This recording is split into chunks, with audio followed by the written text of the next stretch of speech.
Pandurang mugi tansah kajiwa kasarira dumateng panjenengan sedaya sakula waradene sagung dumati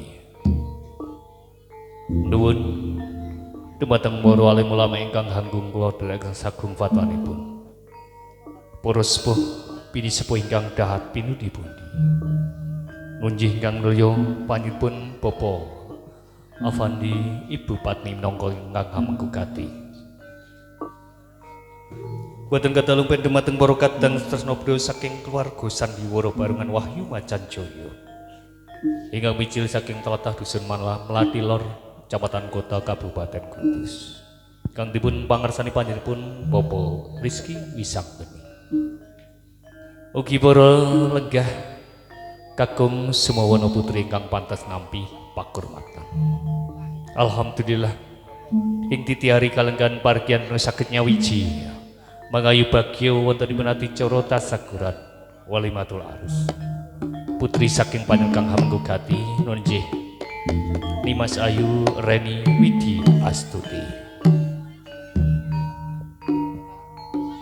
mugi anggenipun samangke lubane asmaranata keluarga dadosaken keluarga ingkang sakinah mawaddah lan warahmatan.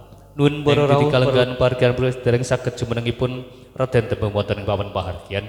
Kanthi kayuring para pradonga ingkang sampun sumadya papan pahargyan menika jumenengipun Raden Tembung. Sumangga.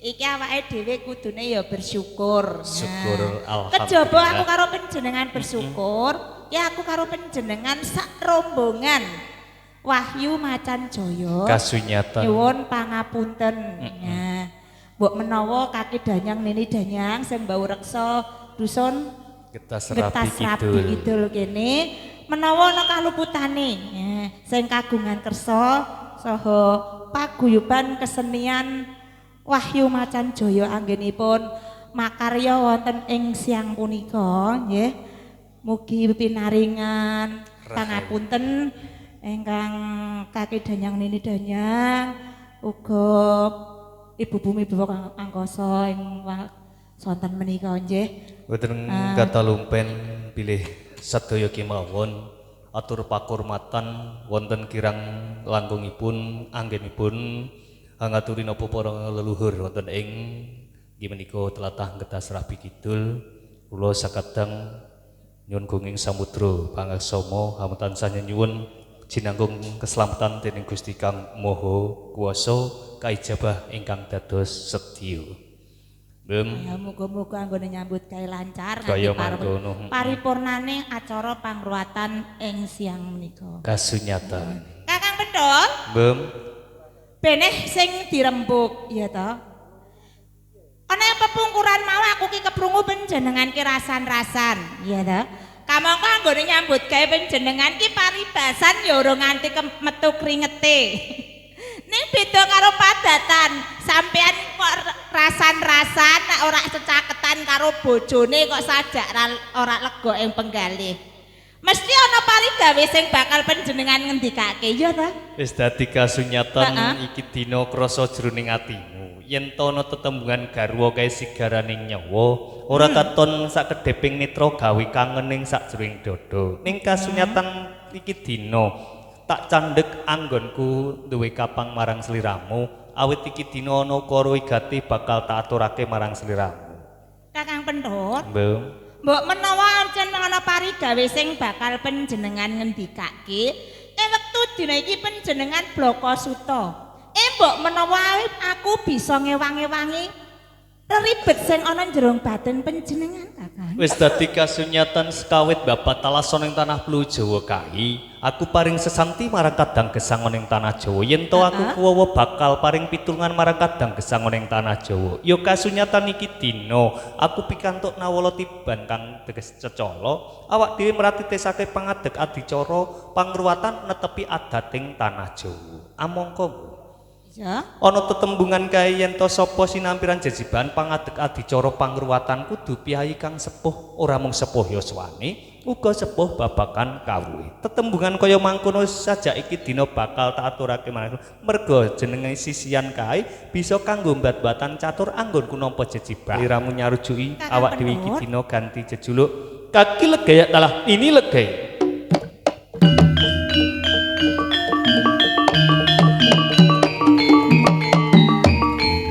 Dadi wiwit dina iki aku nek ngaturi kelawan panjenengan Kaki Legaya. Semono uga Kaki, panjenengan nimbali marang aku wis ora tembe maneh ananging Nini Legaya. Dadi kasunyatan kaya mangkono. Sajak jumbuh lawan kahanan iki dina awak dhewe sajak yen dirungokake marang tangga teparu uga disawang kae sajak lingsir Yasa wis tumrap jejering pangruwatan ana ing tanah Jawa. Ning ora kaya sajak iki dina. Piye Kaki? Sawise awak dhewe ganti jejuluk Kaki Legek lan Legek. Apa sliramu ya ora ngrungokake kae? Wis ana 3 dina iki lho Kaki Legek. Sak nduring pasoman kae ana prenjak kang ganter-ganter. Padatan ki arep ana tamu kang tumeka ning rompok panjenengan Kaki Legek. Sajak kasunyatan iki dina apa kang dadi aturmu?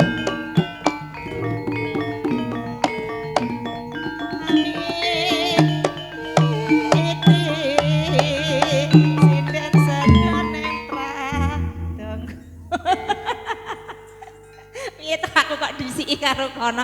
Lah aku bingung mau saka kono ngalih rene, bareng jebul ngalih rono. Kaki Legaya. Nini Legaya. Pancen benere wektu dina iki kerawuhan tamu sak rombongan sak ombyong. Gandeng panjenengan sing mijil kakung ning papan kene, coba panjenengan porba. Asmane sapa? Mijil saka ngendi duweni kersa apa kok nganti kedarang-darang tumeka nang rompok panjenengan Kaki? Kaya mangkono niki. Nuwun sewu, Bapak. Boten ateges utamu ing kahanan pahargyan niki kula badhe nyuwun pirsa dhumateng panjenengan sami. Bilih panjenengan punika paring asma sinten saking tlatah pundi? Kula saking talang aturipun Bapak Afandi dalah Ibu Padmi ingkang mijil saking dusun Getas Rabi Kidul RT 013 RW 0 Gangsal Kecamatan Gebok Kabupaten Kudus ingkang sepindah inggih menika badhe silaturahmi wonten dalemipun rompok Kaki Legayek dalah Nini Legayek ingkang kaping kalih badhe nitipaken putranipun Bapak Afandi dalah Ibu Padmi ingkang putra nomor sepindah inggih menika Zainal Arifin ingkang putra nomor kalih Reni Widi Astuti ingkang gadhahi gedhak ciri sengkala inggih menika Kedana Kedini Kaki Legayek anggene supados saged diruwat wonten dalemipun Kaki Legayek dalah Nini Legayek. Nuwun sewu Bapak Afandi leres saha Ibu Padmi Leres. saking tlatah Getas Rabi Kidul. Kula pun Kaki Legayek dalah punika sisian kula Nini Legayek. Anggenipun panjenengan tumuju sakjroning rompok kula sakeluarga atur silaturahmi kula tampi kanthi asta kekalih kambah pasederekan tumrap tiyang Sang Tanah Jawa Pak nggih. Bu nggih. Mengku igati ingkang kekalih titi kalenggahan punika bilih Bapak Afandi Ibu Padmi netepi adat tanah Jawa. Nggih. Leres nggih gadhahi putra kalih cacahipun mijil kakung saha putri. Kenging kawasan Nandang Sukerto Kedana Kedini. Pun pasrahaken dhumateng kula sesisian kula. Lumantar kula nyuwun dhumateng Gusti Kang Maha Kuwasa Mlukar Sukerto putra putri panjenengan. Nuwun sewu Bapak Afandi Ibu Padmi. Anggenipun panjenengan pasrah putra putri panjenengan dhumateng kula sesisian kula napa sampun ikhlas latur sing batin. Ikhlas. Ikhlas Ibu nggih, ikhlas nggih. Nggih. Ikhlas putra putri panjenengan badhe kula tampi. Semoga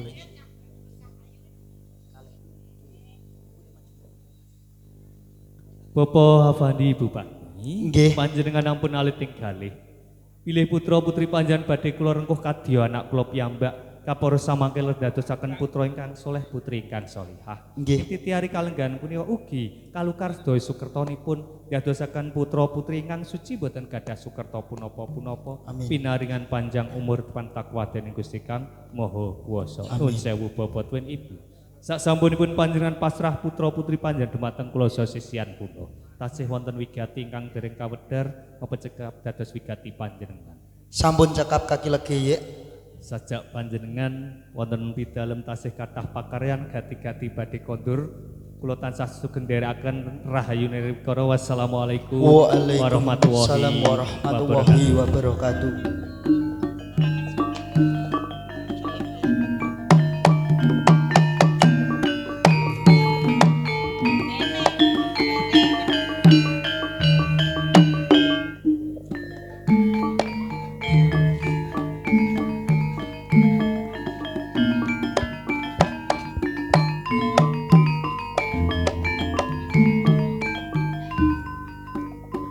Kaki legese. Ini legeye. Wektu dina iki aku kelawan panjenengan nampa kanugrahan kang agung. Kaya mangkono. Jalaran 20 taun anggonku jejodhoan kelawan panjenengan durung nate duweni momongan. Wektu dina iki kaki legese. Kepiye niki? Aku kelawan panjenengan pinasran anak titipan loro cacahe, lanang kelawan wadon. Kasunyatan. Iki putrane kaya panjenengan karo aku. Lemu-lemu kabeh. Ayo kita emberot jumbuh lawan sliramu. Ora jumbuh karo panjenengan, coba ta panjenengan madarane ya semono gedene. Kudune sing garbeni iki rak ya aku. Ning ora iki sing garbeni bapake karo anake lanang. Iki ngono perkara kakean angin kok. Kakean angin. Mulane digembe sisik, engko dikompo meneh. Iki nek bengi mangan mie terus. Heeh le. Lah nek panjenengan ki ngendikan kaya ngono kaya anakmu mau jarene ya bener ki. Kamangka lho kaki legese. Kepiye ini? Iki mau ki ana ing sak jroning pawon iki kabeh ya wis tapis. Ha iki anakmu malah matur, jarene nek bengi pancen makmi ora. Ngene iki jur kepiye lho kaki?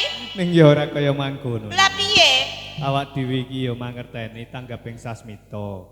Senadyan to ning pawone awak dhewe iki wis ora ana apa-apa. Heeh. Mbok ora ketang diluru apa godhog banyu kae. Ah panjenengan kudune sing menggalih, panjenengan ki sing kakung ya to.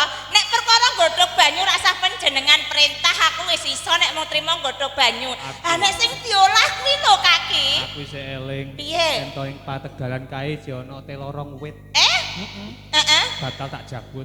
Ngono. Iki sawetara maem telo sik. Iya le ya. Tumbasno mie tek-tek ya. Tek-tek. Nek saking ora ana tek-teke Iya. bose kae tek-tek sirahe. Ya wis ngene wae kaki legi ya. Ini legi. Yen to panjenengan kepengin ning pategalan bedol telo yo. Aku sarujuk kaki. Sawetara panjenengan ning pategalan anakmu sak kloron tak jake ning pawon. Kaya Tak mangkono. parane olah-olah dedek geni mengko nggo godhog telo sing panjenengan jabut ya Iya kaki. iya ini aku tak ning pategalan sawetara. Aja suwe-suwe lho ya. Ora. Ayo Ger, derek nini legi ya Ger.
tapi dumadi ning rompok kene kaki legi ya.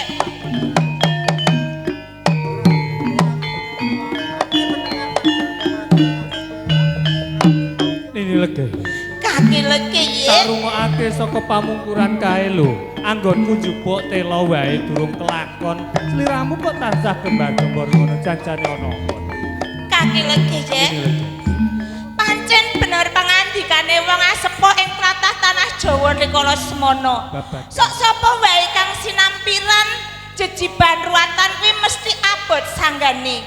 Mangerti ya kaki legi ya. Lagi sedelok wae panjenengan tindakane pategalan bedol telo. Anakmu sak kloron iki mau digudak kewan kang gede banget kepengin dimangsa kaki legi. Sak jroning rompoke awak dhewe ana kedadean kaya ngono. Coba panjenengan pirsani to. Kabeh bosah basah iki mau diterak-terak kewan kang gede banget iku mau. Pawon kae berasak taker padha korak-karik. Bisa lho kaki. Kubuk rubuh kaya mangkono. Sajak pategalan tebu wae. Lah iki mau ki takjak lungone ditajak mlayu ning gubuk isih digudak. Ana ing tebon kebu keme yo aja digudak. Iki rahayune anakmu sak kloron iki si pinarimang slametan kaki. Ini legaye. Aku ngaturno luput marang sliramu. Yen to kasunyatan iki dina aku lagi wae eling yen to dawuhe Bapak Afandi Ibu Patmi kae masrahake putrane sak karone kae Nandang Sukerto.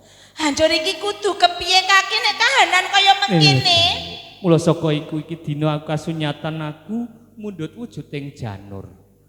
Kang ateges iki dina aja dadi bingunging pamikiran lan pitakonmu. Merga Bapak Afandi Ibu Patmi kae netepi adat ing tanah Jawa. Amangka ing tanah Jawa kae kebak adat budaya mengkuwerdi lan samudana. Janur ngono sejatine ing tanah Jawa mengkuwerdi cahya utawa nur kang tumurun saka dhuwur. Iki dina wis tak paringi aji sangut bakal tak kalungke ana ing janggane anakmu sak kloron supaya kalis rubedane ring sambika. Enggal dikalungake ning janggane anakmu sak kloron kaki legi ya. Kaya mangkono niku.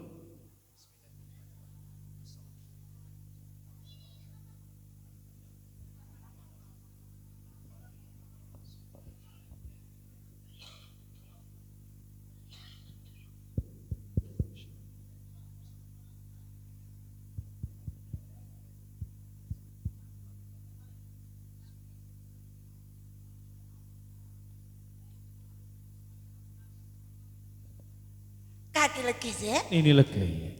Bareng panjenengan kalungi anakmu sak kloron awujud janur kuning sing panjenengan paringi aji sangut.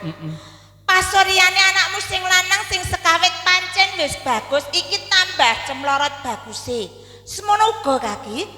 Anakmu sing wadon sekawit pasoryane pancen wis ayu iki tambah cemlorot ayune.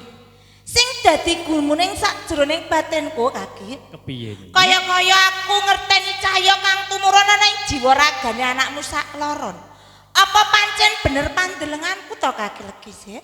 Yen to kasunyatan iki dina wis ana bener sliramu ngerteni kahanan kang kaya mangkono. Merga nur utawa cahya wis nyawiji ana ing jiwa ragane anakmu sak kloron. Mula iki dina katon cemlorot pasurane bocah sak kloron. Ini legaye. Sing kepiye kaki? Dening kabeh wis kaijabah dening Gusti Kang Maha Kuwasa. Iki dina ewange manungku puja dening Gusti Kang Maha Kuwasa, anakmu bakal tak lukar sukertone.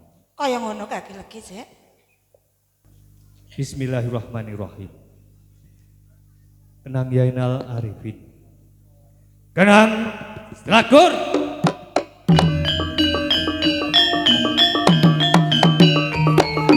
Ger anakku Reni Widyastuti. Prawan Slagur.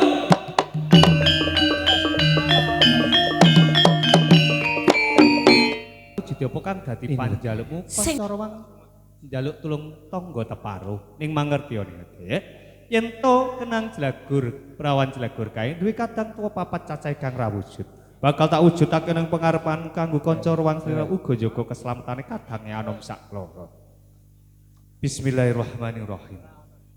Syupiyah Amarah Aluama Mutmainah. Allah kagila gaya. Hehehe. Ha ha ha ha. Wah. Hoi. Ha ha ha.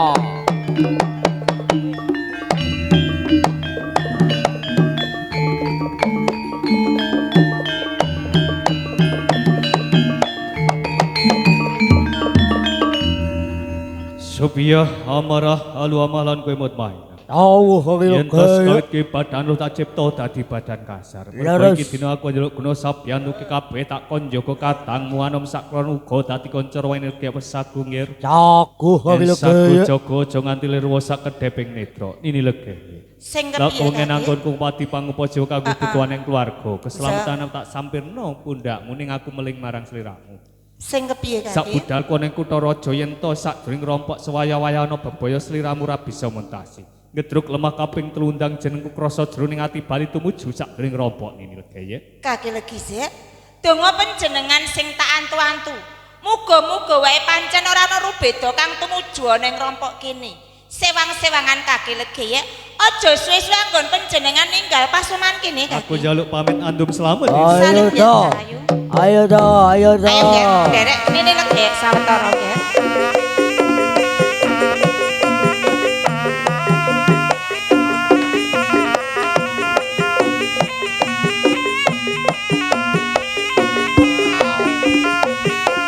Ger anakku si supir amarah arwah malandut maina. Sawetara nini legi pasrah marang kowe sak papate. Jaen dedolanan adimu sawetara ning tengahing latar kene. Nini legi tak ngrampungake pakaryanan pepungkuran. Keslametane adimu sak kloron tak pasrahke marang kowe sak papate sawetara ya Ger ya. Tahu nini lo gaya.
momong adine tak kon ngejak dedolanan adimu sak kloron kok njur ora ana abane. Iki malah anane kok mung kowe Supiah Amarah Alwama lan Mutmainnah. Lah adimu ki apa lagi jajan apa piye to, Le? Kepareng matur Nini Legeye. Heeh. Sekawit Nini Legeye adalah kaki Legeye anggene pasrah kadang anem kula. Kula ing mriki sampun kaluputan Nini Legeye. Sik. Ora usah tawang-tawang tangis dhisik. Yen to kowe nglenggana luput, kuwi lupute mapan ana ing ngendi to, Ngger? Umpama kowe pancen luput, gedhe pangapurane Nini Legeye tumrap kowe sak papate lho, Ngger. Lupute kula sak menika amargi kadang anem kula sampun murca Nini Legeye. Supiah Amarah Alwama lan Mutmainnah kepiye? Jaga keselamatan adimu kepiye? Ngger Supiah Amarah Alwama lan Mutmainnah. Nalika semana kaki Legeye mitungkas marang kowe sak papate. Yen to kudu jaga keselamatan adimu sak kloron. Kowe sak kloron sukses aku ananging kahanan kaya ngene adimu ra ono ing papan kene. Ngapunten Nini Legeye. Ananging kene ngapa kowe ora golek ya ning ngendi papan tulunge adimu sak kloron. Aduh, kula nyuwun ngapunten Nini Supiah Amarah Alwama Legeye. lan Mutmainnah. Yen sekawit Nini Legeye ngendikan yen to bakal paring pangapura apa sing dadi kaluputanmu. Ning beda yen to kahanane kaya ngene. Jalanan adimu sak kloron iku mung anak titipan.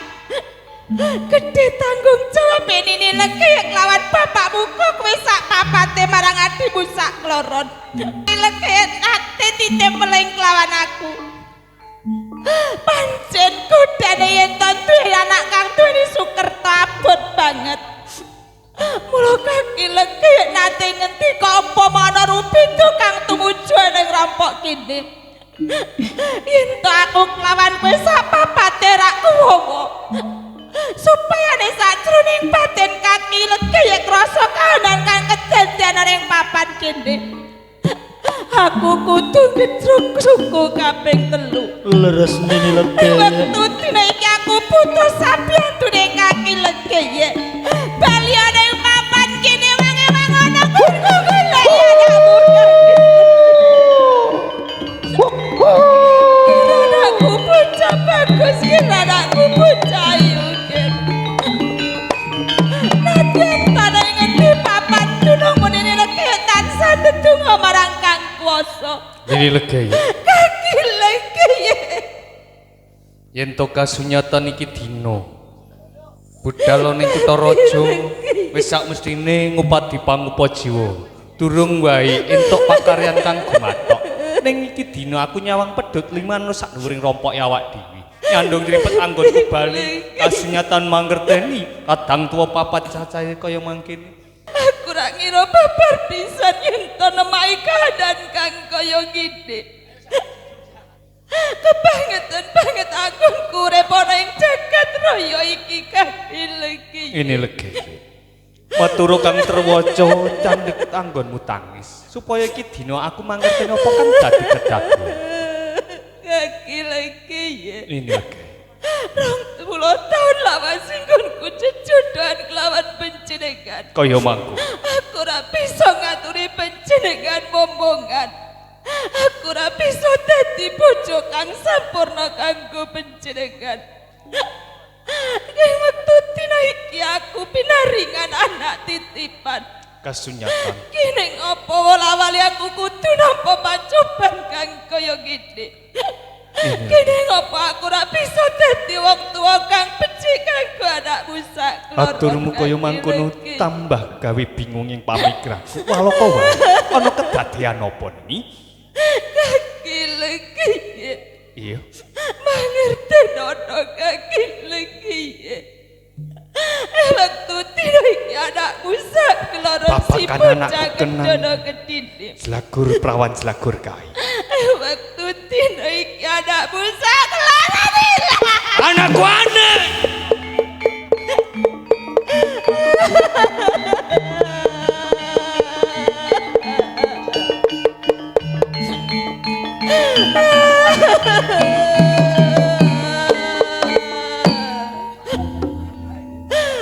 Terus kawit tak kon jaga kadangmu anu. Muni sago ana ing pengarepanku. Kasunyatan iki dina Aduh. Lerwa sakedhepe. Entuk kasunyatan kadangmu anu loro cacah kae. Muca saka kamu. Ngapunten Kaki Legaya, kula sampun luput Kaki Legaya. Ini iki dina aku ra duka. Ini Legaya. Kaki Legaya iki kahanan kaya ngene kudu kepiye Kaki Legaya. Senadyan to iki dina aku rep duka marang jenenge kabeh. Ning kasunyatan uga iki dina aku nglenggono. Yen to kabeh mung pacobaning saka Gusti Kang Maha Kuwasa. Manti-mantiku sekawit budal kene kutha raja iki dina dadi kasunyatan. Ini Legaya. Sing kepiye. Aku uga njaluk pangapura. Kapara iki dina tak jaluk candhek anggonmu tawang tangis. Tata jroning ati. Ewang-ewang ngono aku budidaya babakan baline anakmu sak kloron kae. Pandungamu iki dina tak kanthi nyuwun marang Gusti Kang Maha Kuwasa. Kaki Legaya. Yen kaya ngono aku pasrah baline anakmu ning panggonku kelawan panjenengan. Waktu dina iki uga aku jaluk pamit Kaki Legaya. Aja kendating donga. Supaya amarah halu amalan kowe mutmain. Awuh Kaki Legaya. Dina aku ra duka marang jeneng kowe kabeh. Ning baline kadangmu anom sak kloron ora kaliya ing pengarepanku wong kudu kowe kabeh kambalekake. Mutmain. Awuh. Kang duweni aji kondo pangrasa lan panglima. Leres. Cucuk ing laku tak sampirno ning pundak. Lan kowe kabeh memanuk ana lakune mutmain amrih bisa baline kadangmu sak kloron ing pengarepan. Mula saka iku, Ger. Iki dina ora usah kesuwen. Kanthi palilahku enggal budhal Ger. Awuh Kaki Legaya.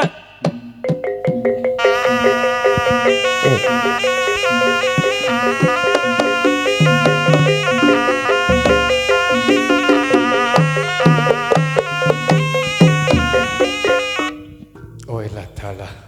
Nah, Kaki Legaya, kula Mbeta Sardula menika ingkang nyidra kadang anem kula Kaki Legaya. dadi kewan gegiri sing pengarepan kan nyidra kadangmu. Leres. Yen kaya mangkono banget panarimaku kasunyatan iki dina mangerteni yen to kewan gegiri kang nyidra kadangmu. Mula saka iku, Ger, sekawit ke badan halus tak cipta dadi badan kasana. Mula saka iki bakal tak balekake dadi badan halus maneh supaya bisa kanggo kekuatane kadangmu ana menawa sakduring go garbane kewan gegiri. Mula saka iku, Ger. Kaki Legaya.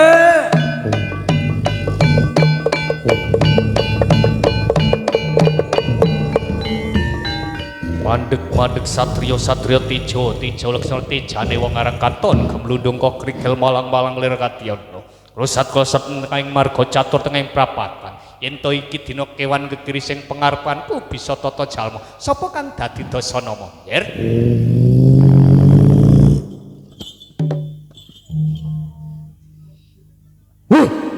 Pawongan Iya.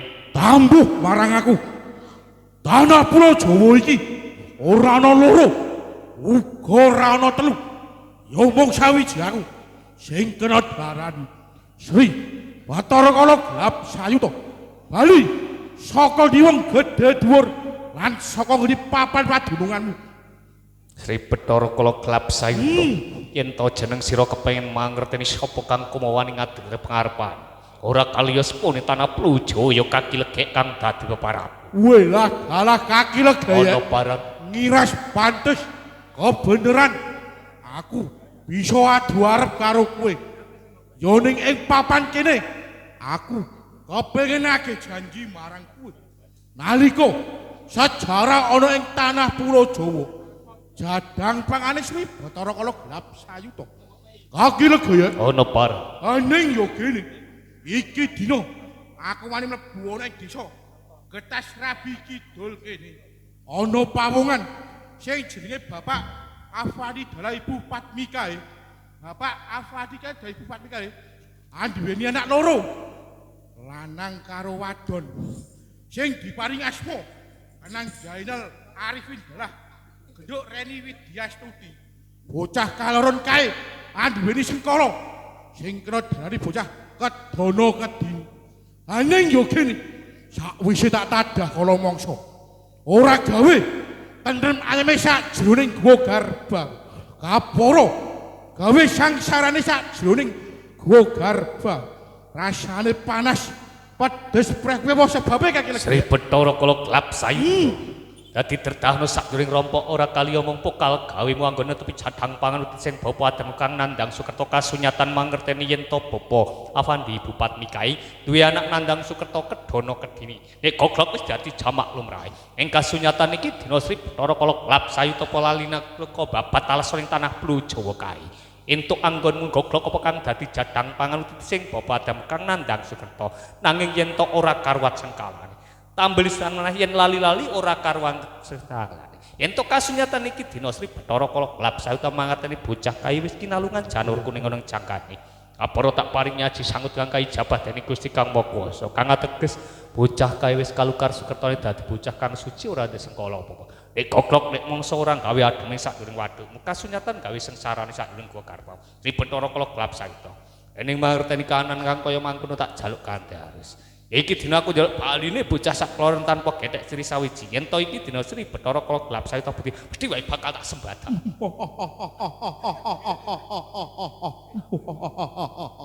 Kaki legi. Ono paran Sugih kendel bondo wani. Kowe wani njaluk putremu sajroning guwa garbang. Apa pawitanmu? Umpama iki dina Sri Bathara Kala Gelap Sayu to. Jaluk tetebusan minangka ganine putramu. Apa kesaguh minangkani? sajak enteng sinunggal petang bakal mulungake anak kono sakduring guwa karpa. Imbang nuwuta ing ludre papan kiri keambalan kabesetting gembong kami jaya dadi Sri Bathara Kala Gelap Sayu to. Telukane bocah ireng cemane lukur sakembaraning dudu jagaling manungsa. Sesanti ning tanah Plu Jawa memayu hayu ning bawana langgeng titah saka Gusti Kang Maha Kuwasa. Kang ateges urip lan pati hake Gusti Kang Maha Kuwasa kuwi kelawan aku tinta ing alam dunya. Syarat sarana yen to ing donya iki ana kawujudan amrih bisa baline bocah sak kloron tanpa gethek ciri sawiji. Mesti wae bakal tak sembadani apa kang dadi panjalukmu. Kebyaring donya bakal tak cepake ugra janjal tumuring lintang kelawan rembulan. Kaki legi. Aku Raja Mas Picis Raja Brana. Umurune lawan lintang rembulan kuwi ya ora. Apa meneh sarwa kang patih gembebyar. Rehne putramu ki raga sing kekantilan nyoka panjenengan sukma. Minangka gandine raga sing kekantilan nyoka panjenengan sukma. Sing nganggo sarwa seta. Kang aran pitik putih loro cacahe. Wis sing kapisan, sing kaloro beras rong fitrah, bumbu pawon sak cukupe. Sing angka telu, mori putih rong dedeg rong pengawit. Ora esuk, ora sore, yen kaki legi saguh ngujudi panjalukane Sri Bathara Kala Gelap Sayu to. Putramu bakal tak loreke legi. Sajak anggonmu dipanjenengan mengku wigati kasunyatan yen to pralampitane pitik putih wujude kae jiwa raga kang suci kanggo gantine jadhang panganmu. Beras fitrah anyuceni jiwa lan ragamu. Yen to mori putih kanggo buntelmu sewaya-waya madhep marang Kang Kuwasa. Kasunyatan apa kang dadi panjenengan donya iki kawujudan atur respone tanah Plu Jawa kena gemegal utama anakku sakjroning Gokarpa. Kaki legi. Ono paran. Aja kesuwen. Sakake putramu sakjroning Gokarpa. Mundur jangkah tampan ana. Gagal tak tambani kanthi aseka.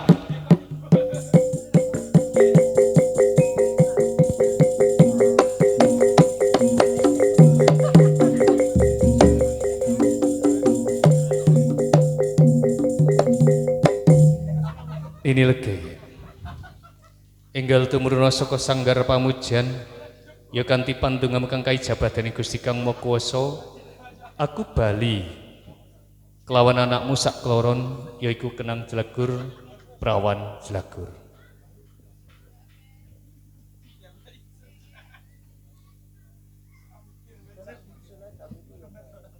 Kaki legi ya. Ini legi Durung wae anggonku ndedonga marang kang gawe urip. Kedadak panjenengan wis nimbali kelawan aku. Kamangka kaki legi ya. kepiye Aku kena-kena durung bakal juga anggonku ndedonga marang kang gawe urip yen to anakmu sak kloron durung ana ing papan kene.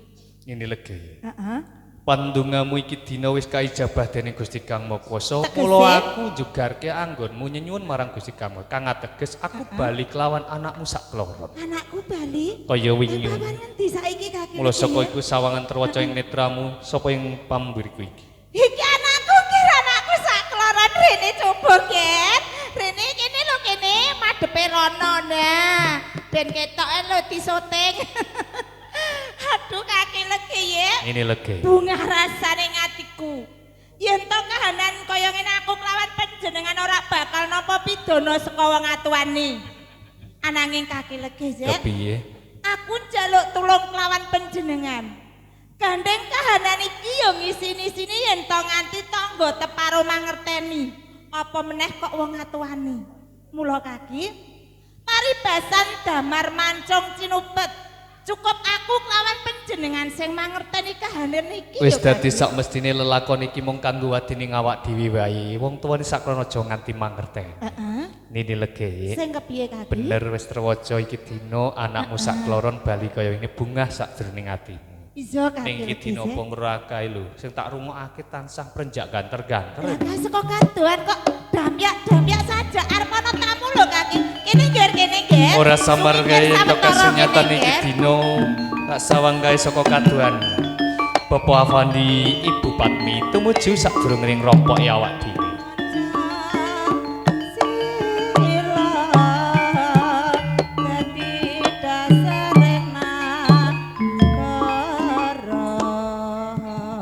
Assalamualaikum warahmatullahi wabarakatuh. Warahmatullahi wabarakatuh. Nuwun sewu, mboten pangling pilih Bapak Afandi, Ibu Patmi.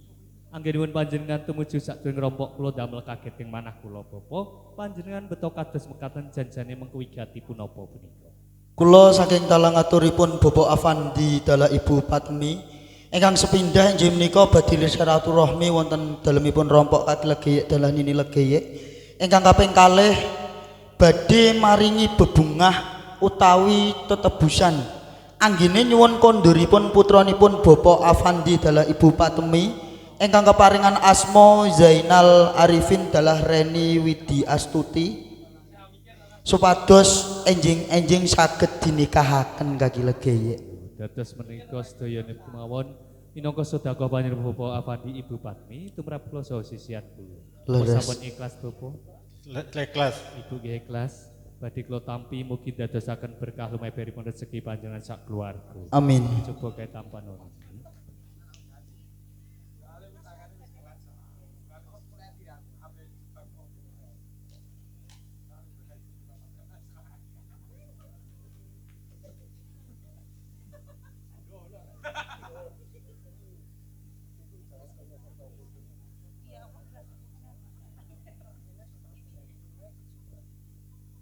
Bapak tuwin Ibu sasampun panjenengan pasrah sedekah tumrap kula sisihan kula. Nggih. Iti hari kalenggan punika badhe ngajak kondur putra putri panjenengan. Leres. Enjing-enjing tabuh songo nggih. Apa pitu?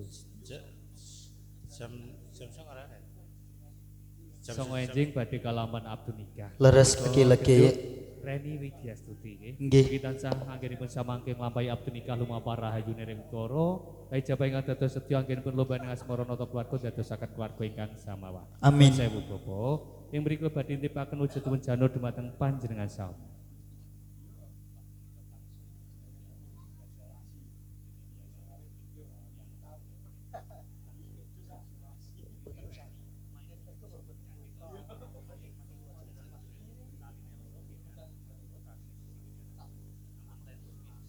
Kula suwun Bapak tuwin Ibu, janur punika panjenengan samangke dekek sangaripun bantal utawi kasur. Anggenipun putra putri panjenengan sare. Biasanipun nggih, selaminipun sepasar dinten utawi gangsal dinten. Nggih. Sakbalen gangsal dinten, janur punika panjenengan larung wonten lepen ingkang wonten toyanipun milih kanthi pandonga Jawa. Bismillahirrahmanirrahim. Aku ora ngguak wujuding janur, nanging aku ngguak sengkalane anakku kedono kedini. Kanthi ijabah Gusti Kang Maha Kuwasa wilujeng slamet kalis rubeda ner ing sambi Kala. dipun Fatihah kaping 3 nggih. Kaporo saya saged nular dadosaken putra ingkang saleh putri ingkang salihah. Bebrayanipun ugi sami dadosaken keluarga ingkang sama. Amin. Yang mriki sampun dados anak kula. Kula paring jejuluk Kenang Jlagur Prawan Jlagur. Jangkepi syarat sarana, bapa tuwin ibu kula aturi nimbali putra putri panjenengan kanthi sesebidan mekaten. Bapak kula do Pak nggih. Nggih anak kula nang Yainal Arifin Kenang Jlagur. Nggih anak kula nang Yainal Arifin Kenang Jlagur.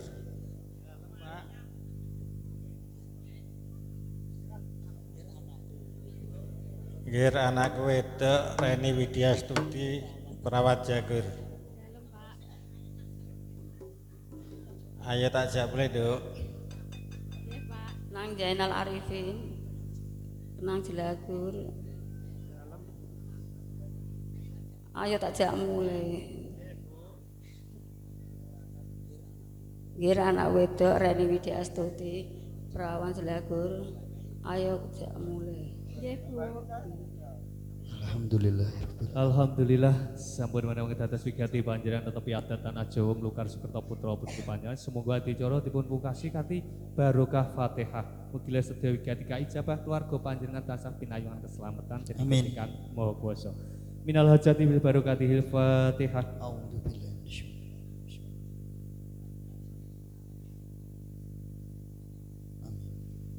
Bapak tuan Ibu, putra putri panjenengan kula pasrahaken dhumateng Bapak tuan Ibu.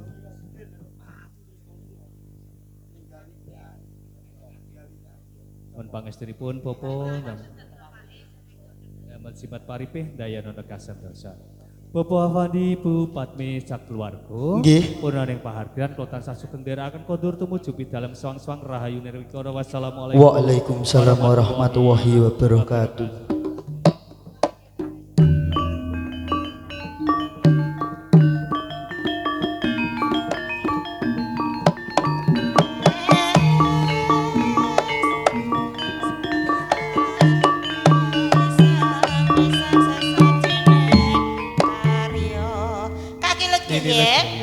Iki mau aku karo panjenengan diparingi sedekah kang maneka warna. Kaya mangkon. Sing dadi gumuning atiku kaki. Kepiye niki? Kejaba sedekah mau aku uga ditinggali embor. Kamangka sakjroning embor iku maneka warna isine.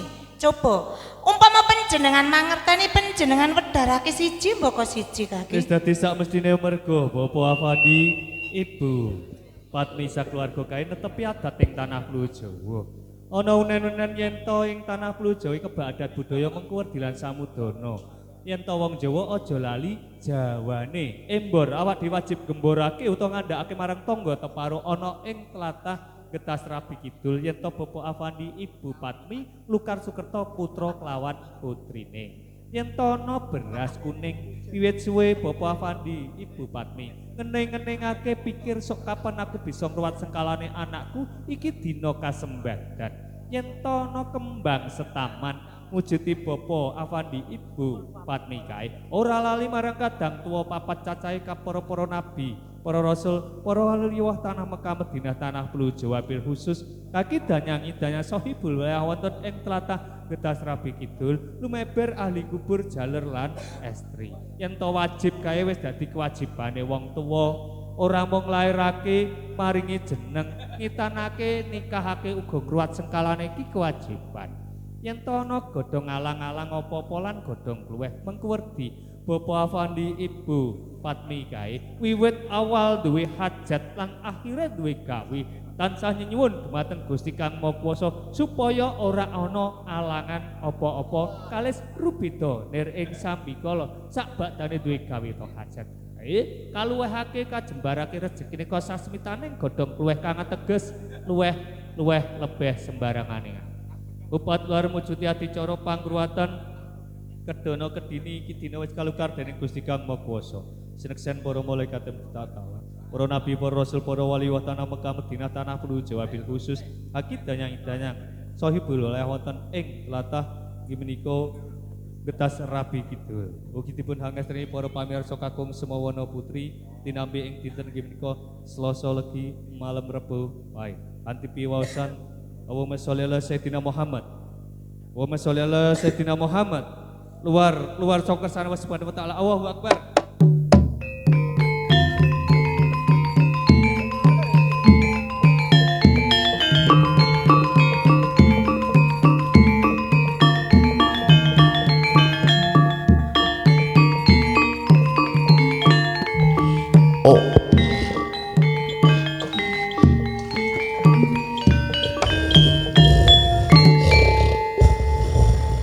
Sri Bathara Kala gelap sayuta.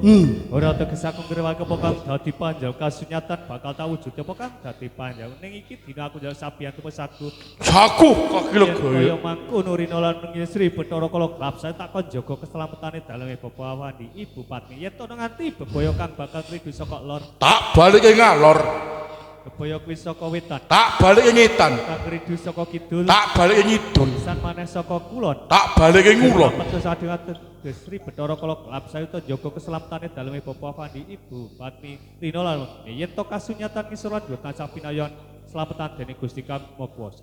Raga kanthi lan nyawa kepanjenengan sukma. Seta wujude loro cacahe mundura sapecak bakal tak pinanggani.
Dicara lumapah rahayu nir ing wigara. Kula sakadang saking keluarga Sandiwara Barungan Wahyu Macan Jaya nyuwun gunging samudra pangaksama.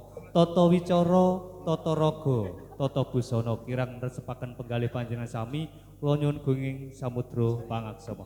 Ameng sesanti Jaya Jaya Wijayanti rahayu kang sami pinanggih lestari widodо kalis rubita nir ing sambikala. Nuwun nuwun. Wassalamualaikum warahmatullahi wabarakatuh.